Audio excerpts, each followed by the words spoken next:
Someone's deliverance, someone's promise, someone's next step is dependent upon your starting over. Hello everyone, and welcome to or back to Tahari Talks, your therapy in addition to the therapy, where we get your mental and your spiritual right all at the very same time.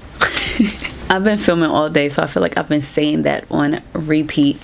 But welcome to episode 16, where we will be talking about not being afraid to start over. If you are new here, do me a favor and hit that subscribe button. Turn on your bell notifications so that you don't miss out on any uploads. And join the gang, join the journey. I upload new videos every week on different topics to help you elevate in every single way. We talk through the natural to spiritual. We pray together, and then I send y'all on y'all way back into this crazy world until we meet again the following week. In today's episode, again, we will be talking about being unafraid to start over. Y'all know I always like to start with the natural to practical, the storytelling, the talking about my business before I get in y'all's business, or getting in y'all's business by talking about my business.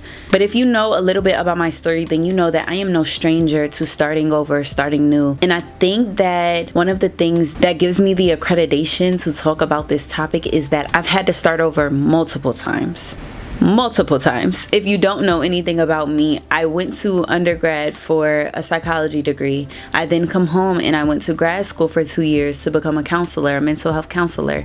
I'm in grad school. I get on YouTube. I'm learning how to do my own hair because I was so busy. My life was hectic. In the midst of me learning how to do hair, I started a hair YouTube where I'm doing hair online. In the midst of that, other people start asking me to do their hair. And one thing about it, baby, Briana Tahari always been a hustler since elementary school, selling candy through the halls. Elementary school, selling flower headbands that I was making at the house. So I always have turned my passions into businesses. And so naturally I start doing clients. And then graduation time came and I was like, the quickest way to entrepreneurship in a bag is by doing what I'm already doing and just doing it on a professional level. So I end up becoming a cosmetologist. I do it unofficially for a couple of years, and then I decide to double back, start over yet again, and go to cosmetology school at the big age of 27 while pregnant right after getting married and becoming a newlywed. I do that. I continue to grow my business. I grow my business from the time that I have my daughter for about 4 years until I get pregnant with my son. And then I feel the tug to leave from behind the chair. And while I was behind the chair, I will always say, and I've been saying this repeatedly since I started Tahari Talks, that I spoke up Tahari Talks without realizing exactly what it was going to be, because people will always say, like, you have these degrees, are you ever going to use them? And my answer, my go-to answer without even thinking about it, my autopilot answer became, if I do, it won't be in a traditional way. I may go back to mental health, I may go back to counseling, but it will never be in a traditional way. How do I open Tahari Talks? I say this is the therapy in addition to the therapy. I'm doing it, but not in the traditional way of the office setting with my client on the couch.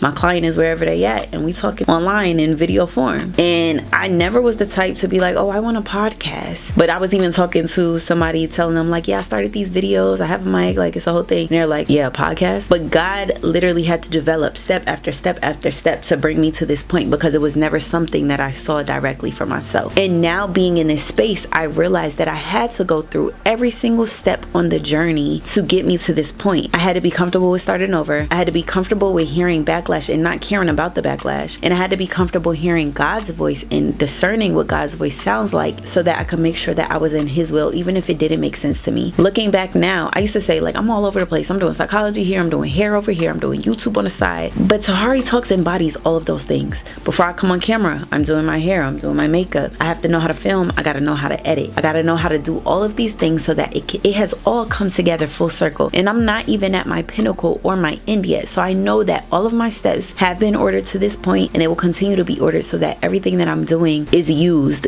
Nothing is wasted, and it's all for God's glory in the end. And so we'll go back to the backlash piece and the naysayers and all of those things when I get to practical steps, because y'all know I never like to leave y'all without giving you practical tools in order to do these things. And in this case, it'll be practical ways to help you become more comfortable with the idea of starting over.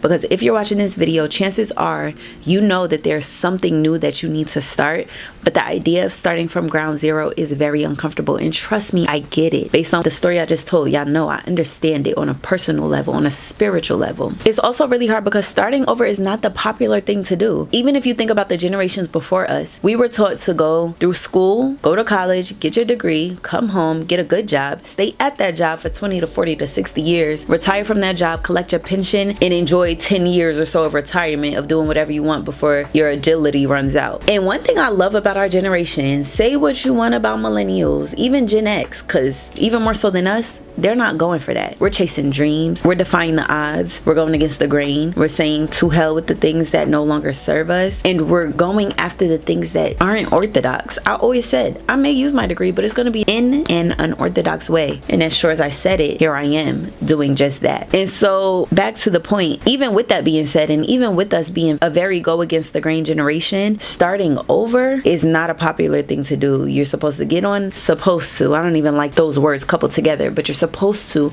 go with the good thing and stay with that good thing until it runs dry. But that has not been my life story. It never has been.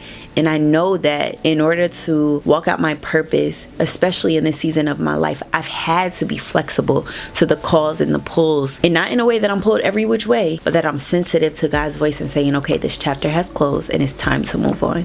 So now moving into the spiritual, one thing that I have made customary is whenever I'm talking about a topic to share with you all, I want to know what the Bible says about this topic, because there's no way that I can talk to you about the spiritual side of things without figuring out and learning what the word says about the thing that I'm talking about, or about the conversation that we're having. I looked up some verses and there are a lot about starting over, but these were the ones that stood out the most for me. So the first was Isaiah 43:18-19, and it says, forget the former things, do not dwell on the past. See, I am doing a new thing. And in this verse, basically God is telling the Israelites to look to him instead of getting stuck in their old ways, instead of getting stuck in the Egypt, instead of getting stuck in their slavery mindsets. Look to God, because I'm trying to take you somewhere new. I'm taking you to a promised land. But if you're stuck, and I talked about this mindset in the Israelites in Numbers in a previous episode, I want to say about faith, but he was trying to cultivate a mindset in them that they were not afraid to start over, because they would never reach their promised land if they were stuck in this fear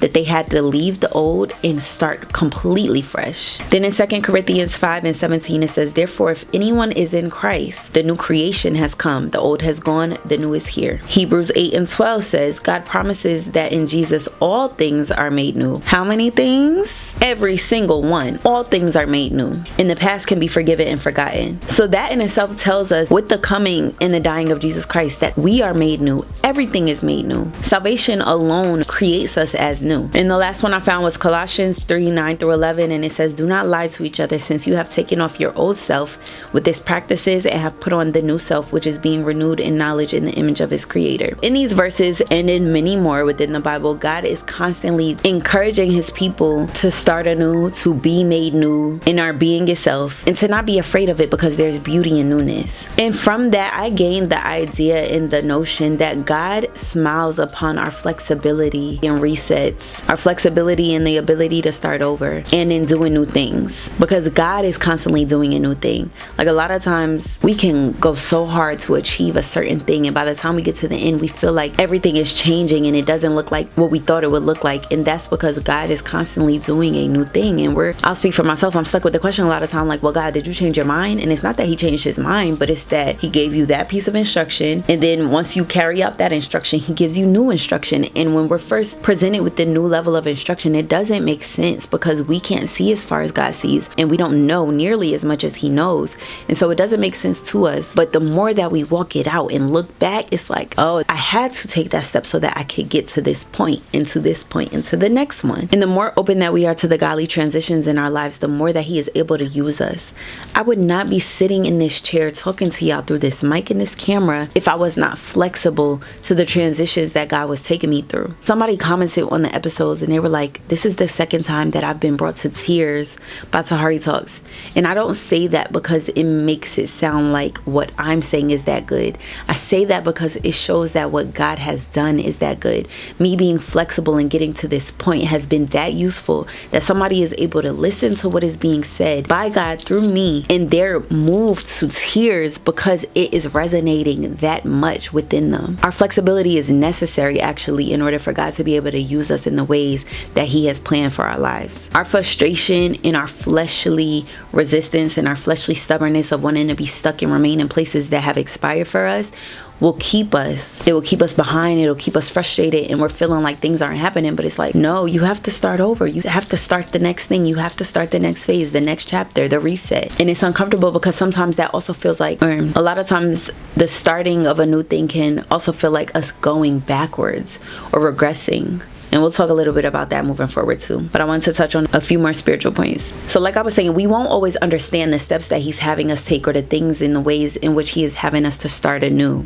But that's when it goes back to faith. If you haven't, please check out the faith episode where I talk about strengthening your faith. But that's where it goes back to strengthening your faith, pulling from your faith and keeping your mind stayed on God, not stayed on, oh, I already put this many years in this company and I don't want to leave, or I put this much work in and this much time in, I don't want to leave, or my feelings will have me in a state of sadness if I leave this state, or if I leave what's comfortable, if I leave my family, my friends, when you know that that's not where God is calling you. So keeping your mind stayed on God and what He wants for you and what He has for you will keep you in a constant state of comfort and flexibility with being able to go where He has you going and starting new as many times as you need to. You could be in something for a month, but if God says go, then you're not worried about people looking at you and saying, but you've only been doing this for a month. You know that you're following the voice of your Creator and saying, all right, this was the starter pack and now I gotta start again so that I can get to what's next. And I'm not saying that starting new is always this beautiful and comfortable thing, because Lord knows, if nobody knows, I know that transition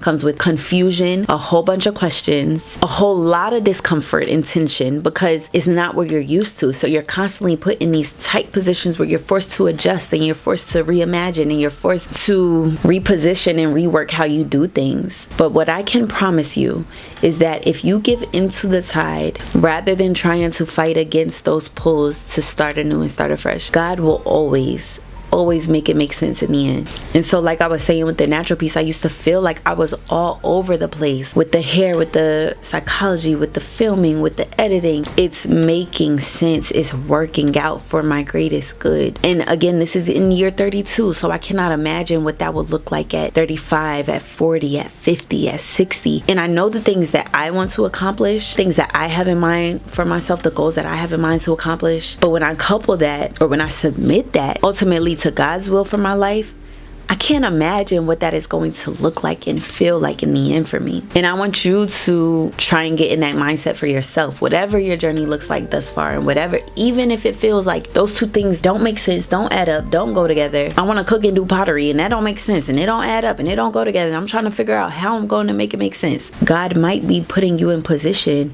to make pottery style culinary dishes that will go hand in hand with your cooking. I don't know, whatever you have going on, trust that God is going to use all of it and make it all make sense in the end. He wastes nothing. You've experienced nothing by happenstance, and it is all going to come together when the timing is right. And I'm a living testimony of that. The word says that all things work together for the good of those that love Him, that trust in Him, that believe in Him, that follow after Him. And so if you know that you're in that number, all things are going to work together for you. You just have to keep working out, and you cannot be afraid to start over, to start new. Someone's deliverance, someone's promise, someone's next step is dependent upon your starting over. When I started over and went to hair, at first I was doing it out of my parents' house, and then I moved into a suite. At first I was just like, I don't know how supported I'm gonna be in this as far as like my parents, because they just helped me to get through all this school, and now I'm talking about I want to go braid hair in a suite. So me being me, trying to find solutions on my own, I'm out looking at suites, I'm quoting prices, quoting rent, because I know I'm gonna need space to be able to do this more professionally. And my dad came to me one day, and when I say that is my dog, like he was like, why are you looking for suites? Like, let's just start a business together and start suites. And if it was not for me having the courage to start over and go into this, we would have never had suites. I'm no longer doing hair, but there are still people who are in those suites because I decided that I needed to reset, and I was bold enough to reset, start the business, and go into it. The week after we opened, maybe the week that we opened, a beauty salon across the street was shutting down. The stylist arrived one day and there was a padlock on the door. She was closing shop on them last minute, like, yeah, get your stuff, business is shut down. And as a result of us opening that same week, the stylist had a home to go to. They were able to come from the salon and come into the suites. But if I was not bold enough to leave my degrees sitting for a little bit and say, hey, I'm gonna follow out this path for a while, their next step would not have been in play. But God strategically worked things out. I got this girl over here that I'm gonna allow to leave from doing this to starting over with hair. When I open the door for her to start this sweets business, I'm then gonna use that to open the door for you to have somewhere to go when you open up. And now one of those ladies has started her own salon. And so it's just a testament again to how God uses all things to work together. And so you may have something that you want to start and you're afraid, but the longer that you hold back, the longer that you continue to procrastinate on starting fresh and starting over, no matter how long it's been, I don't care if you're 25 or 65, the longer that you hold back, you're holding the people who are connected to your blessing and your reset. You're starting over. You're holding them back too. Cut out all the noise. Cut out all the doubts. Cut out all the reasons in your mind as to why it won't work out. And if you know that God is backing you, that's all you need. Start over and start doing the steps that you know you need to take in order to start that new thing. Yes, it's scary, but what's even more scary is not doing it at all because you're stuck in your head or stuck in your feelings or stuck in your doubts. Somebody is getting what they need through Tahari Talks because I was not afraid to start over. Somebody learned how to do their crochet at the house because I wasn't afraid to get online, even with not using my degrees, and talk about the lazy girl crochet that went crazy viral and help people to figure out ways to do their stuff at the house. I needed to get out of my head. I needed to be unafraid to reset so that the people connected to my resets could receive the blessings that God had for them. So now, of course, we're going to get into a few practical steps that you can use to kind of soothe those feelings of fear. Or maybe it's not even fear. Maybe you're just hesitant because you've always played things safe and you've always had all of your T's crossed and your I's dotted and had your next steps mapped out. And so it makes you hesitant to start things that don't exactly make sense or that you don't have all the answers to. Hopefully some of these practical tips will help you. Y'all already should know. The first one is to pray. Pray for guidance. Ask God to help you order your steps and to give you the confidence in the ordering of those steps so that you can do what you need to do to get to whatever is next for you. When I say I kicked, fought, and screamed, first of all, to do Tahari Talks, it made me feel because I'm like, you want me to talk for an hour straight to a camera? Like, I don't really know how that's gonna come across. But then when God was telling me that I needed to start a new channel after having my old one for almost 10 years and building a platform over there and having it hacked and starting over again, you want me to start a brand new one? I remember being in church and I was like, God, please don't tell me that you about to have me start a whole new channel, because I don't know if I'm even built like that to be able to start fresh. Surely enough, that Sunday in church, what the preacher was saying lined up with God telling me, yeah, that's exactly what I said. You're about to start a new channel. Kicked, fought, and screamed, but I prayed for that guidance and God gave me clarity on exactly what he was saying. And in me taking that step to start this new channel, it has been blessed. It has done numbers that a channel with this new beginning and these low numbers shouldn't be able to do, according to the algorithm and according to the natural realm. But I know that God is backing this because God sent me here, so he's gonna make sure that it makes sense in the end. Pray for guidance, pray for clarity, and watch God move. The next tip that I want to offer you is to be confident that you are not going back, even if you are having to redo steps. Me having to start this new channel looked like I was going backwards because I've already started a channel before. But I'm not going backwards because it's a new thing, it's a new niche, it's a new era, and I'm going into it with a different level of knowledge, a different level of ambition, a different level of motivation. You have to understand that even if you're walking out the same steps, you have on new shoes. You don't have on the same shoes that you had on when you were walking them out before. You might have walked it out in the gladiator sandals before. Now you got some high-tech running shoes, running sneakers on. Like, y'all know I'm good for an analogy. I love them so much. But yeah, you are not entering this new season with the same mindset, same set of eyes, same person. You are new, so the situation will look new. The new thing will be new. And anytime that you get into the habit of feeling like you're regressing and going backwards, just tell yourself it will be different this time. I want you to repeat that to yourself anytime you get in your head. It's going to be different this time, because it will be. And when you speak that thing, you're sealing it. It's going to be different this time. The next thing that I want you to do is be mindful of your surroundings and do not speak about your new thing with everyone. Everyone does not have the capacity to hear what you are carrying, to take on what you are carrying. Be mindful. If you know that the people that you normally would talk to about things are not going to be as supportive, be quiet. Don't talk to them about it. Whenever I went into hair, I will never forget a family friend of a family friend was like, "You did all that school just to do hair?" And that bothered me, because I'm like, well, dang. Or a family member is like, "You don't want to do that. You just did all that school. It's going to be hard on your body." And granted, meant it out of love, but very discouraging things when I'm telling you that I'm trying to make this leap of faith. Your human mind, your natural mind cannot understand the move that I am making, and it's okay, because the vision was not given to you to understand. I can't even be mad at you, because your self-limiting beliefs are projected onto me, and I can't absorb that projection because it will hold me back. Be mindful of who you are speaking to. Don't speak to people who are not dreamers about your dreams. They can't understand your dreams because they don't even have dreams of their own. Speak to the people that you know will nourish your seeds. Or you may go to people, you may expect them to be supportive of what you're saying, and it turns out they're not. Don't be discouraged. Pivot. Be quiet. They showed you where they're at. Don't speak to them about it anymore. They'll jump on the bandwagon when it's time, when they see it flourishing and they see you going somewhere, or they won't. And either way, it's going to be okay, because your support will find you.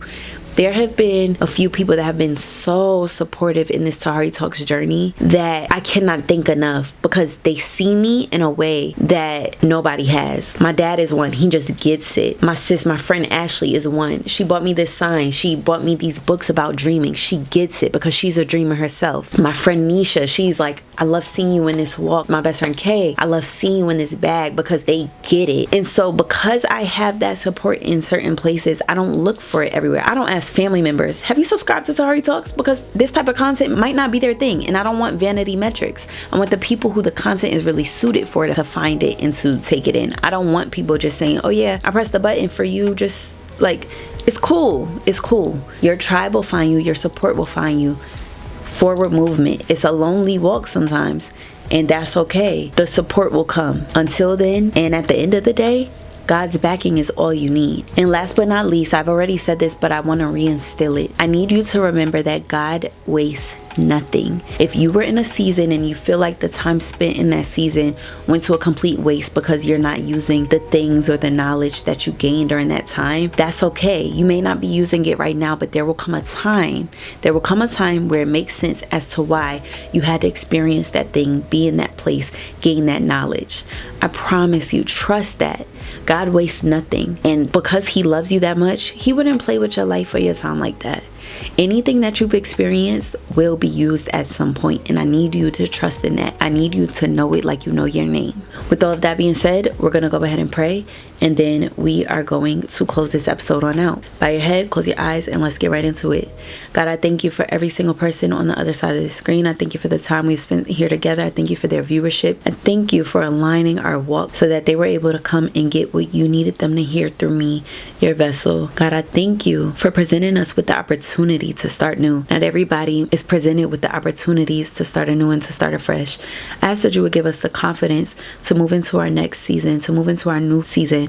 I ask that you would give us the resources to start new. Give us the knowledge that is needed. God, give us the support that is needed. We know that this can be a very lonely road in starting new, but God, I ask that you would give your children the resources and the support that is necessary, whether it be near or far. And if you don't provide it right away, I ask that you will equip them with the tenacity and the endurance and the perseverance to push forward and press forward until it comes. God, I thank you that you have gifted us with so many talents that we are able to use them in different ways and in different seasons, that you have not made us one-sided, but you've made us multifaceted, and you will use all of the gifts that you have instilled in us to ultimately receive your glory. I thank you for all of the lives that will be touched by the new things that we are beginning. I ask that you would cancel out any idea, any sense of fear, any sense of insecurity, any sense sense of doubt that we may be carrying with us that is prohibiting us from being able to move forward. And I thank you for continuing to instill in us the faith, the confidence, the strength that is needed to move into our next. And I thank you for all of the new things that you are about to do. Protect their minds as they move forward.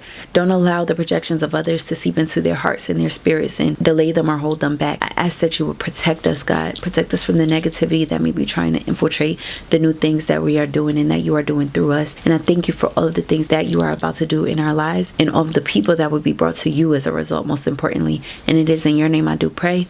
Amen. Baby, I felt that one in my ooh. Well, that's all for this episode. Crazy enough, I did not know what I was going to talk about for episode 16, but that came to me this week. Like, I had it on my brainstorm board for a while for Tahari Talks, but I didn't know how I wanted to pitch the idea or pitch the conversation. But I feel so heavily in my spirit that somebody needed this video today. Somebody has this idea or this thing that they're trying to do, or school maybe, or a new job, or a new city. Like, there are new things that you're trying to do, but you need that extra push. And I hope that this video was either that push or part of that push that will lead you into your next, lead you into your new. Do not be afraid. Walk boldly. Even the greats that we acknowledge and that we admire had to start new at one point. They were novices at one point. They were the newbies at one point. They were unsure at one point. It's okay. We're all, at the end of the day, in the human experience, doing the best we can with what we have. But do not hold yourself back. I can't say it enough. Push forward, press forward, and start new. I hope that you enjoyed this topic. If so, leave me a big thumbs up. And if you have not subscribed, hit the subscribe button. What are we doing? Share with a friend. Share with somebody that you know has been on the fence about starting something new. Go ahead and share this video with them. Share it to your followers. Share it to the group chats, all the things. And it won't be long before I see you all for episode 17. We're approaching 20. That's fire. Love that for us. Again, it won't be long. Thank you all for tuning in. If you made it this far, you are a real one. The realist. And I so appreciate you for being here. I will see you all in the next episode. At this point, my mouth is dry from talking, baby. I gotta get some water and get up out of here. I'll see y'all very soon. Take care of yourself. Until then, later. I told y'all my mouth is dry. I ain't got nothing else. I ain't got a song. I ain't got a clap. It's time to go. Tahari Talks signing out.